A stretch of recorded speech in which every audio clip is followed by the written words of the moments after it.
This is a interview that Gordon Ramsay did talking about the early days of, well, before Gordon Ramsay truly was Gordon Ramsay.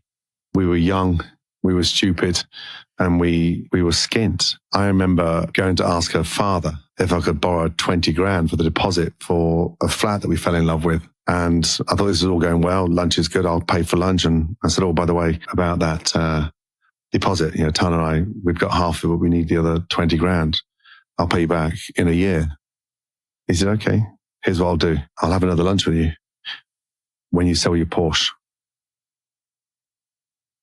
I thought, but you clever. Here I am driving around in a flash 911, and we didn't even have a house. Didn't have a flat. Didn't have a roof over our heads. It's the best advice he ever gave me. Sell your Porsche. I did sell it. And 10 years later, I went and bought it back. Same car? Same car. Yes.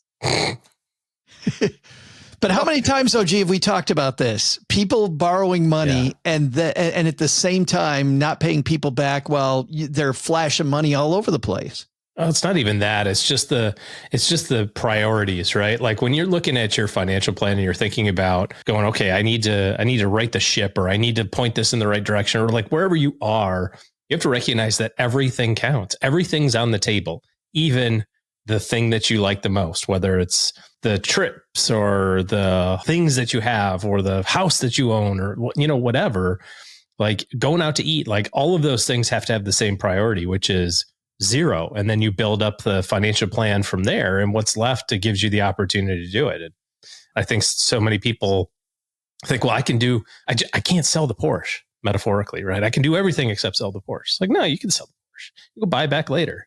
It's just a car. It's just a house. The Porsche probably, in his mind, though, at that time in his life, represented success. He would still feel like he internally was successful if he could drive a Porsche around. And selling it probably meant I failed. That was probably, I think that's where most people struggle to get rid of those aspirational things. I had a coach one time. I was thinking about renting a bigger house when my financial picture was not that great. And I remember the coach saying, so do you want to come home every day and pretend like things are really good? Or would you rather make things truly really good? Because every dollar you put into this house that you can't afford to be renting, even, you can't afford this size house. Do you want to pretend that hard? Is it that important to you for you to pretend? And it is interesting to me that Gordon bought it back 10 years later. Because, just because you can't have it now doesn't mean you can't have it. That's right.